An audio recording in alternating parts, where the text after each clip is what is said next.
abdannaan dhadhaa abidda buute ta'anii.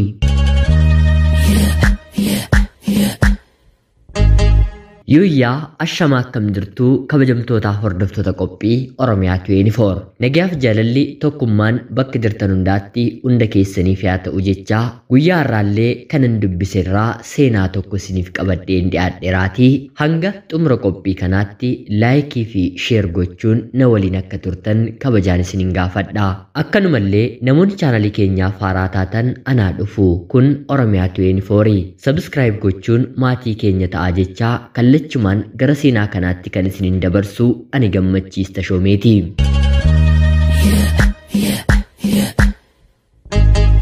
Maatii jaalalaa fi kabaja qabanii tokkotu ture. Baay'inni isaanii hojjettuu mana isaaniitti dalagdu waliin nama 8 yeroo ta'u, haadha manaa, abbaa manaa, ijoollee dhiiraa 3 fi dubartoota 2 qabu. Maarree maatiin kun maatii kabajaaf ulfinaati. Akka aadaa fi duudhaa naannoo sanaatti ilmaan isaanii kan guddifatanii. Ijoollee warra dhiiraa keessaa tokko akkanumallee dubartoota 2 keessaa tokko barnoota isaaniitti baay'ee qaxaleedha. Kutaas ta'e mana barumsaa baratan irraatii sadarkaadhaan tokkoffaa ba'uun namni isaan dursu hin jiru.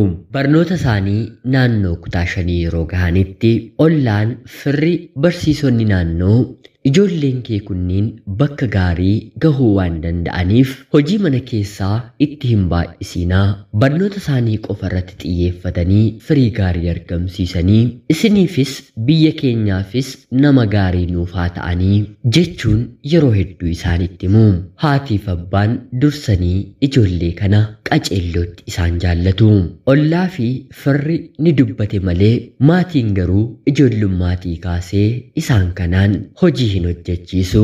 Addatti baasee barnoota isaanii qofa irratti akka xiyyeeffatan, bor firii gaarii akka argatan jajjabeessee abdiisitti turee maddii dhaabbata ture. Ijoolleen kunillee maatii isaanii hin qaanessine. Hanga barnoota kutaa 12ffaa gahanitti sadarkaa tokkoffaadhaan mana barumsaa irraa xumuranii barnoota fayyaa barachuudhaaf yuunivarsiitii garaagaraatti ramadamu. Obboloonni isaanii warri kaan hafan 3 immoo barnoota isaaniitti giddu galeessa ta'anis maatiin garuu baratanis dhiisanis hanga kanaatti bakka hin kennuufi. Inumaa warri dhiirotaa mana barumsaatti illee akka kashlabbaa'uu waan ta'aniif maatii keessan deemaa fidadhaa, kanaan ala barnoota hin barattani jedhamanii dareerraa yeroo dhorkamani maatiin isaanii tole jedhanii mana barumsaallee hin deemaniifi. Sababa kanaaf torbee tokkos torbee lamas barnootarraa adda citanii barsiisaan koottaa galaatii baradhaa yeroo jedhu qofa deemanii baratu. Mana keessa haadha isaanii akka dubartiitti gargaaru. Barnootatti cimoo akka warra kaanii ta'uu dadhabani malee haadhaaf abbaa isaaniitiif yaaduuf kan isaan ga'u hin jiru. Warreen barnootatti cimoo kunneen otuu haati yookiin immoo abbaan dhukkubsatanii bishaan kubbaayyaa tokko naaf kenni jedhaniini gonkumaa tole hin jedhaniifi. Haasoo fi taphni isaanii obbolaa lamaan ta'anii waa'ee barnootaati. Jireenyi isaanii guutummaa guutuutti sana keessatti cuuphamee hiriyyaa ollaa waliin gadi bahanii taphatanillee hin qabanii. Warreen barnootatti giddu galeessa maatiif illee ajajamoo ta'anii kunneen garuu gubbaa hanga gajjallaatti magaala guutuu namni isaan wallaale hin jiru. Kanaanis lamni barnoota isaanii kutaa 10tti kan dhaban yeroo ta'u, inni tokko immoo yuunivarsiitii seenee booddee irratti qabxii gaarii argachuu dadhabee ni ari'ama. Warreen kutaa 10tti dhabanii kunneen dhiiraaf dubarrillee barnoota leenjii teeknikaaf ogummaa naannoo isaaniitti argamutti barachuu eegalanus maatiin garuu abdii guddaa isaanitti waan hin kennineef gatii mana kiraa, nyaata isaan barbaachisu fi kanneen kana fakkaatan guutuuf fedhii waan dhabeef lamaan isaaniiyyuu barnoota addaan kutanii hojii humnaa garagaraa hojjechuun gatii mana kiraa isaanii kanfalaa jireenyatti fufu. Silaas obbolaadha mitiire wal jaallatanii jiraachuun hanga kanaatti isaanitti hin ulfaatu. Waan hojjetanii argatan akkuma harka isaanii irra galetti wanta fedhaniif hojiirra oolchuu otoo hin taane bor maal hojjennee jijjiiramuu guddachuu dandeenya jedhanii yaanni galee fi dhiphachuu waan jalqabaniif maallaqa torbeetti argatan kallachumaan baankii irratti bakka tokkotti walitti qusatu. Yeroo dheeraas otoo hin guutiin mana shayii banatanii inni dhiiraa namni konkolaataa siin qabsiisa jedhee waadaa galee fi konkolaachisummaa baratee kuduraa fi muduraa baadiyyaadhaa obboleettii isaaf fiduun gargaaruu wal jajjabeessuun itti fufanii. Mana shayii jedhamee bifa xiqqoodhaan kan baname ture yeroo waggaa tokko hin guunne keessatti mana nyaataa nyaatni fooniis nyaatni foon hin qabnes kan keessa jiru dhugaatiiwwan gosa garaagaraas kan keessatti argamani ta'e.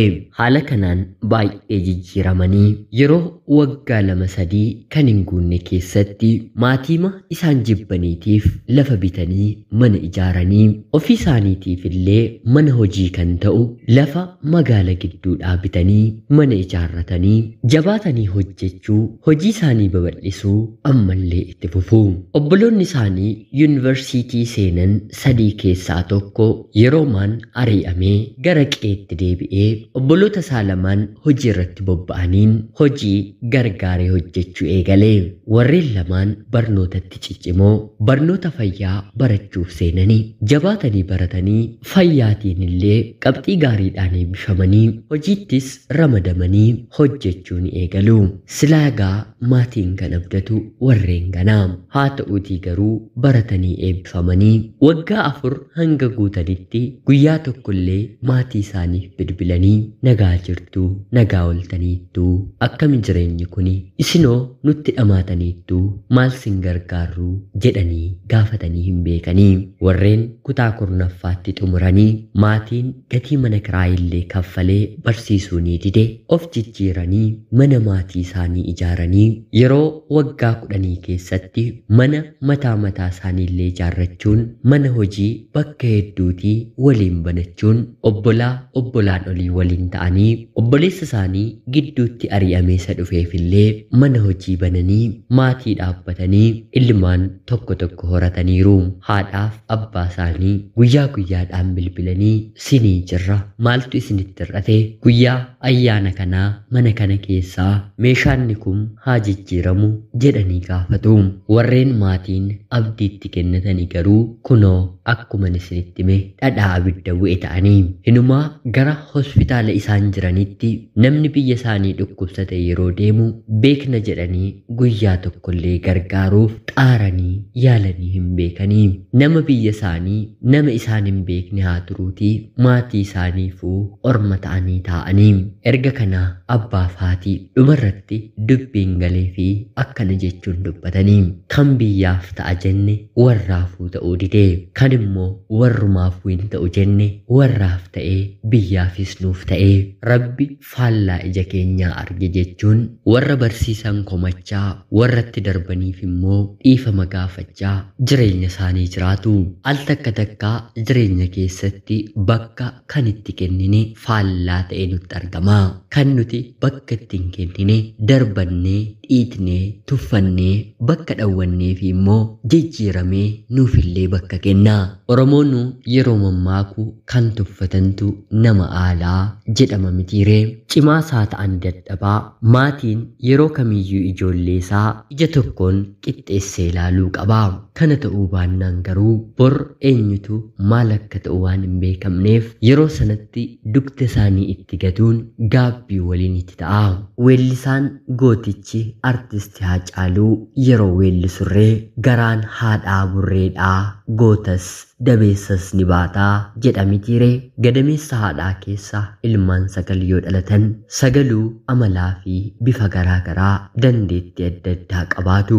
Kamtu bakka kamitti akka nama fayyadu waan hin beekneef haatiif abbaan ilmaan isaanii ija tokkoon ilaalanii bakka hundumaatti hanga isaan of danda'anitti bira dhaabbachuun dirqama isaaniitiin dhaamsa qophii Oromiyaa 24 guyyaa har'aati.